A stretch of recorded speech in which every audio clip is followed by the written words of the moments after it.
Hello, welcome to week 13. So, this week we're going to talk a little bit about women, gender, and sexuality. Even though this is a topic that we've touched on throughout the semester, really, if you take any class in archaeology, you're going to be talking about gender throughout the semester as it pertains to different topics. We'll kind of do a little bit more in depth discussion this week, and then we're going to start getting into the next time period. And the larger time period, we would term it the Late Bronze Age. So this is a period when Mesopotamia was relatively weak compared to earlier periods. So we'll not spend as much time on the Late Bronze Age as we did on the early dynastic, but we'll talk about some of the highlights of the period, some of the other cultures that emerged during that time. And then we'll get into the Iron Age, where we start to see the growth of empires again, especially the Neo-Assyrian Empire. Okay, so gender is obviously a complicated subject. Gender and status, depends on, the topic obviously depends on what time period you're looking at and what culture you're looking at. So we see status and roles within the society of women changing through time and also varying across geographic space and culture. And sexuality, it's the same thing. Views on homosexuality vary by culture and also vary through time, although there are some common themes. Now, in general, one could make the case, although this is hard because of the scant evidence, that women's status in general decreased through time as the state became more and more powerful and as control over women's labor became more important to leaders. But it varies again through time. Mesopotamia, as we've seen already, was in general patriarchal society, although women could own property. Women had economic rights and they had legal rights. So it was not... we can't necessarily use a modern day comparison to understand the past. The father and the brother usually made decisions for the family, but if there were no brothers, an older daughter could take on family business or run the estate. Usually the family had a patron god of that particular family. We also saw how queens in Mesopotamia could gain a good amount of status and power, although we see queens in general in Anatolia, especially with the old Assyrian trading colonies, but also the Hittite Empire. Queens in general in that culture had even more power and status than in Mesopotamia. When those Assyrian merchants living at Kanesh married local Anatolian women, they had to abide by the local customs of the Anatolian people. All right. We also see that in terms of legal matters, yes, there was a double standard. So there was a kind of a standard of behavior for the man, and it did not apply to the woman. Right. So extramarital affairs for a man outside of marriage were permitted as long as it wasn't with another married woman, with something like a cultic prostitute, temple prostitute. It was accepted. Now, obviously, for a woman, this was not accepted at all, at least in Mesopotamia. If the wife of man, following her own inclination, falls after another, and he slept with her, the man may kill that woman, but the male should be set free. So this, you can see is a good example of that kind of double standard. The man who's participating in the adulterous act as well is not punished for it. If a man has accused the wife of another man of fornication, and the river ordeal, this was kind of a trial by river ordeal where we don't know exactly what happened, but it obviously involved something to do with the river, has cleared her, the man who accused her shall pay 1/3 mina of silver. We've already seen high-status women like Queen Puabi or Henduana. So we know that women were able to attain positions of high status in temples, also within the nobility, but even non-elite women could gain wealth, could run their own businesses, could be merchants and traders and tavern keepers. In fact, usually the brewers and the tavern keepers were women. We know that the patron deity of beer was a goddess, Ninkasi. Some women had their own cylinder seals, showing that they were active in business and legal matters. You need a cylinder seal to sign cuneiform documents or to seal other things. Many of the women who owned these cylinder seals were non-elite, so this was not something that was relegated only to the elite. The imagery on the cylinder seals does not indicate the gender of the person who owned the cylinder seal. That is usually only identified through the name and the title of that person. So you couldn't necessarily correlate banqueting scenes with women and contest scenes with men. But we know that women owned cylinder seals, and to own a cylinder seal means that you are participating in economic activities and you're participating in legal activities. Okay, so again, in general, women's positions in the society vary between culture, and they also change over time.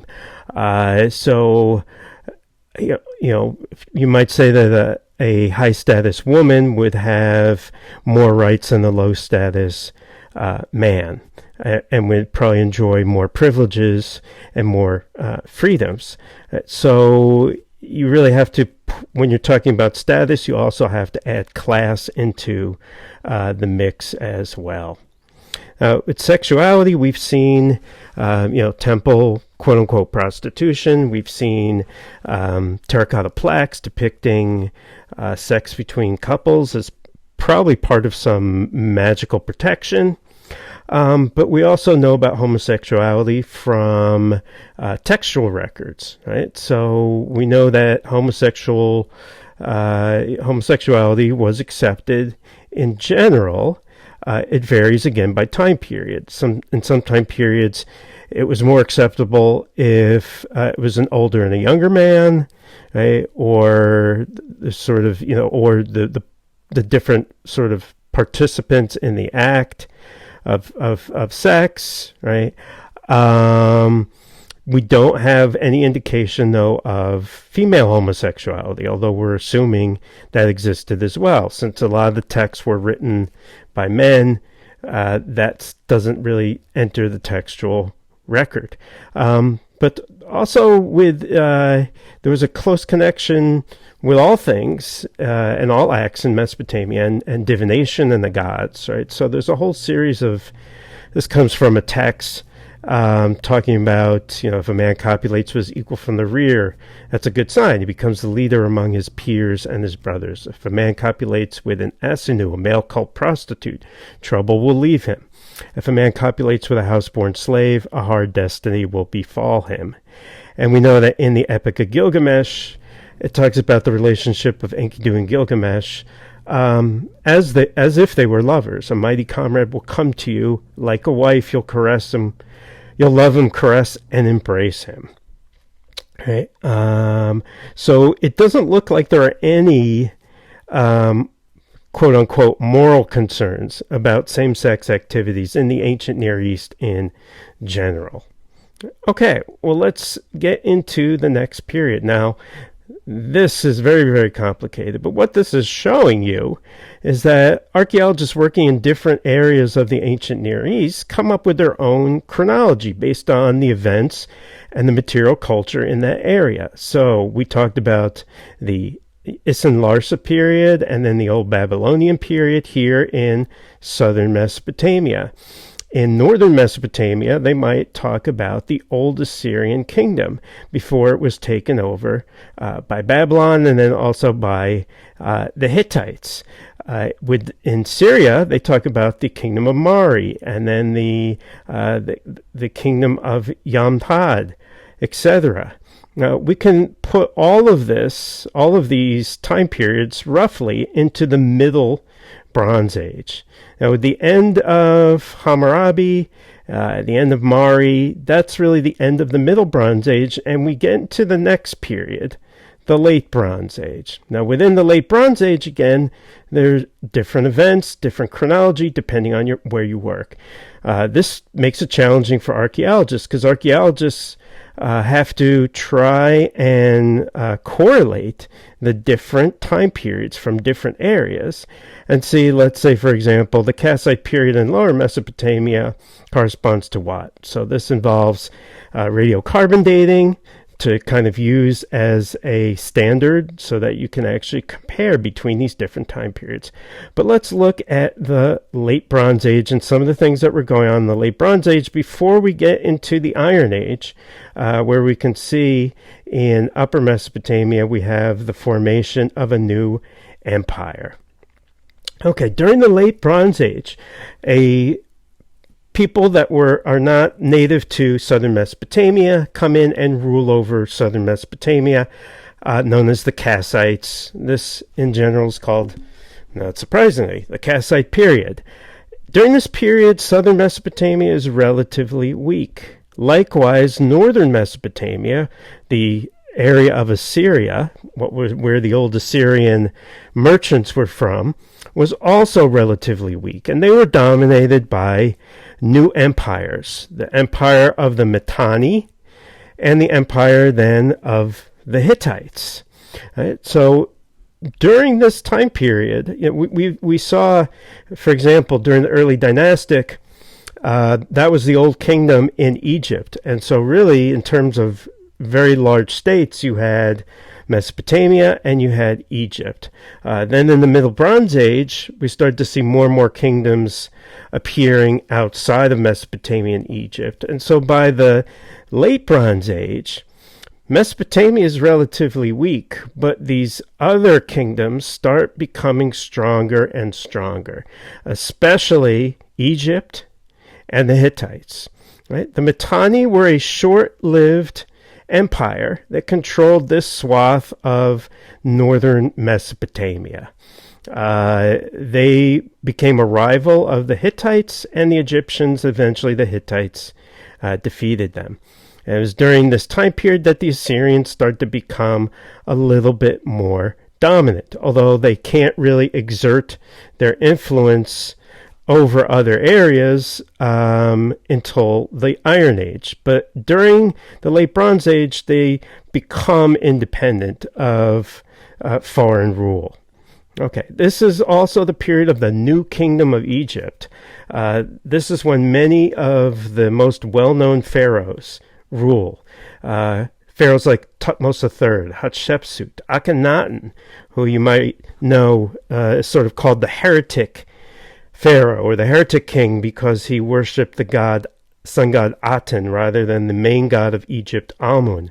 This is also the kingdom of the time period of Tutankhamun, whose famous tomb was found almost 100 years ago. We're coming up. 2022 will be the 100th anniversary of the discovery of Tutankhamun's tomb, and Egypt is getting ready. Maybe you saw that parade of pharaohs a little while ago through the streets of Cairo, where they were bringing the mummies from the Egyptian museum to the new museum where they'll be housed. The pharaoh Seti I and the pharaoh Ramses II, under who Egypt probably achieved its greatest extent of power. This period, this new kingdom, Late Bronze Age, is a period of empire building in Egypt. Egypt conquers the area to the south of it, Nubia, and it also conquers Syria and Canaan. All along here were Canaanite city-states, conquered and ruled over by Egypt. The same with some of these Syrian territories as well. And the Hittites and the Egyptians are really the two big, during much of the Late Bronze Age, are the two most powerful empires in this region. Again, southern Mesopotamia is relatively weak, and so is northern Mesopotamia. They're not really conquering any new territory. You could compare, it's not really a great analogy, but if you think about the United States and the Soviet Union during the Cold War, that could be one way of thinking about Egypt and the Hittites during the late Bronze Age. So up here was the kingdom of the Hittites. As we said before, those Anatolians who traded with the Assyrians at Kanesh became very wealthy and powerful, and eventually they built a Hittite state, then conquered new territory and created an empire. The Hittite Empire was an important rival to Egypt. Its border was right on the border with the Egyptian Empire. Now, the capital of the Hittites was in a very mountainous area of what's now modern-day Turkey, Anatolia. And you can see some of the walls to the gate of the capital, Hattusis. Hattusis was a really well-fortified city in the mountains of Anatolia. The Hittites were their own distinct culture. They spoke an Indo-European language, Persian, English, right? These are Indo-European languages. In fact, the Hittites created their own system of hieroglyphs, and the Hittite language, is the first Indo-European language actually written down. And so if you had to choose an area where the Hittites and the Egyptians would eventually clash, you would probably pick this area right here where the empires met geographically. And you'd be exactly right. That's where there were a number of battles. The most important was between Ramses II and the Hittites, which essentially ended in a draw. And resulted in 67 years of peace between these two empires. Although in Egyptian art, Ramses II liked to portray himself as a mighty, victorious warrior. Okay, what else was going on in the Late Bronze Age? We know that the two powers of New Kingdom Egypt and the Hittites were dominating the stage, but also it was an era of international trade focused on the Eastern Mediterranean. So Egypt, the Hittites, the Canaanites, the Cypriots on the island of Cyprus, the Minoans on the island of Crete, the Mycenaeans on the Greek peninsula were all trading with each other. This was a period of great international trade. This was part of what's known as the palace system. If you, let's say, were the king of a certain area, and you needed to make weapons, you had to get copper and you had to get tin. And in many cases, you would have to trade for those things. In order to trade for those things, you would have to produce a good. And you would do that using whatever you had locally available. Maybe you had something that other people wanted. For example, olives and grapes, which is what they had on the island of Crete and also in Greece. So you could produce olive oil and you could produce wine, and you can trade that with other people, such as people on Cyprus, to get copper and things like that. So we're going to see a little bit of evidence for this international trade. It was also an era of international diplomacy. We have letters between kings, letters between Egyptian pharaohs and the kings of Mitanni, between Egyptian pharaohs and Canaanite kings, between Egyptian kings and Hittite kings, right? Also with people in Mesopotamia.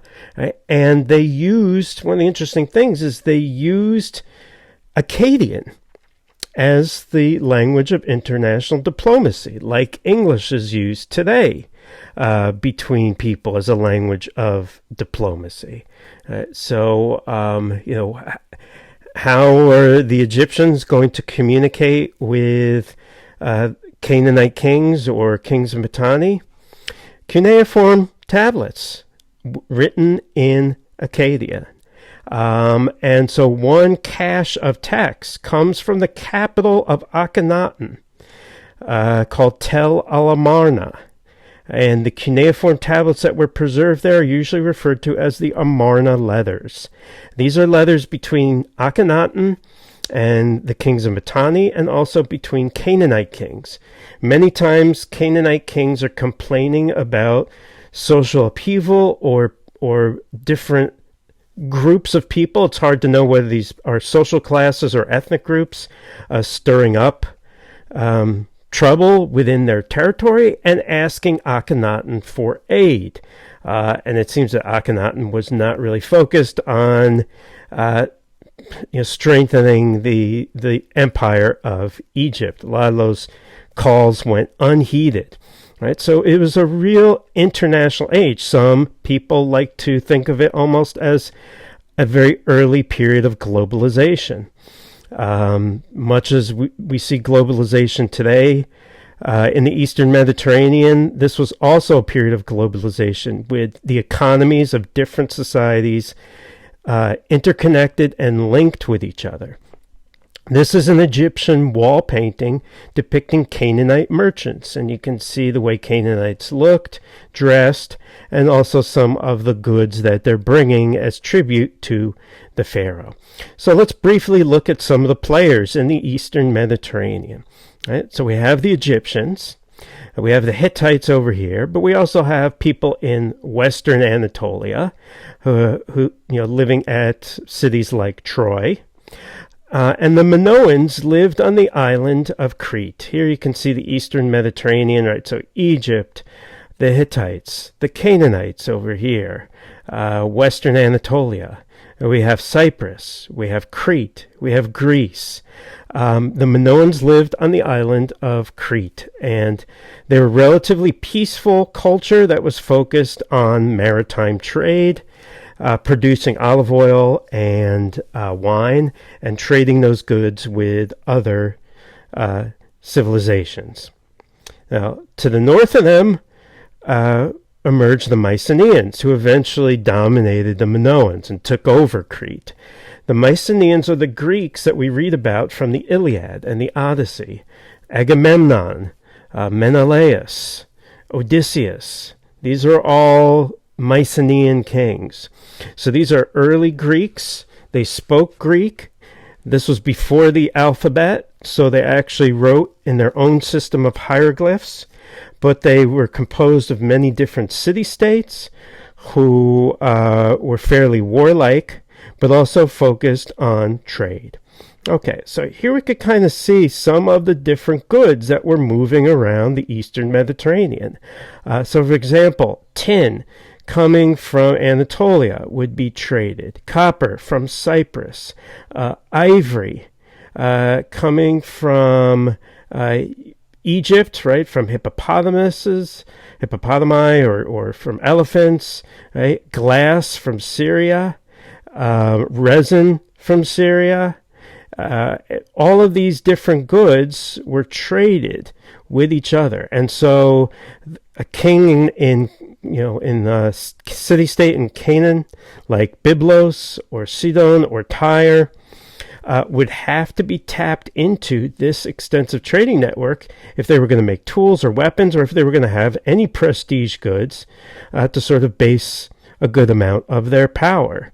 If they wanted wine to drink, they would have to trade for it. So these different cultures were very much dependent on each other.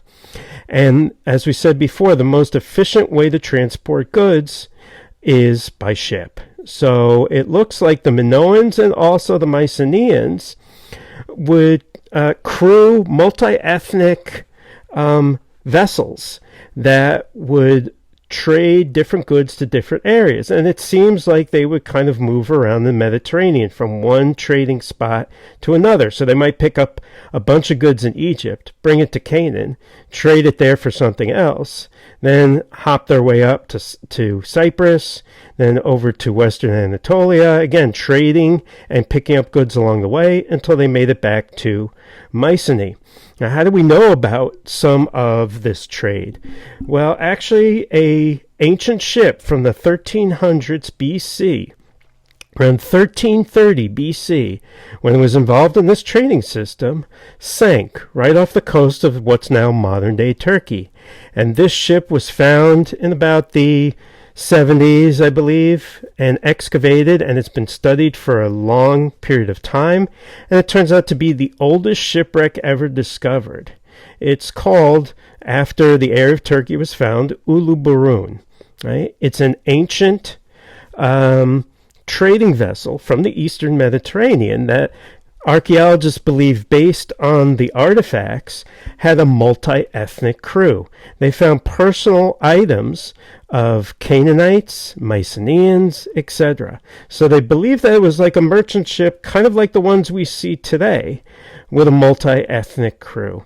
Now, the ship sank, and I believe it was like something like 20 feet of water. The wood rotted away, and as the hull rotted, then some of the cargo then sort of spread out from the center. But you can see when archaeologists found it, they found a really high concentration of copper ingots, also some vessels, and then a scattering of other materials around it. So there was a lot of careful excavation. And some of the things they found, again, were these ox hide shaped, right? They look like hides that you would get from an ox, but they're made of copper. It might have, they are sort of in that shape because the ox hide would seem to be kind of a standard of currency among some of those cultures. So it's sort of like imitating the shape of something that's valuable, but is actually even more valuable because it's made of copper, right? So lots of copper ingots. You can see hippopotamus ivory and tusks, resin, glass ingots, which would be traded, and then craftspeople would turn the glass into beautiful objects like pendants or small vials or jars. They also found a Mycenaean sword, as well as some of these other weapons. They found a gold ring bearing the cartouche or name of Nefertiti, who was the queen of Akhenaten, which helps them really firmly date the shipwreck. Right? So we can really tell about some of the goods that were being traded. A shipwreck is a time capsule. It's preserving an event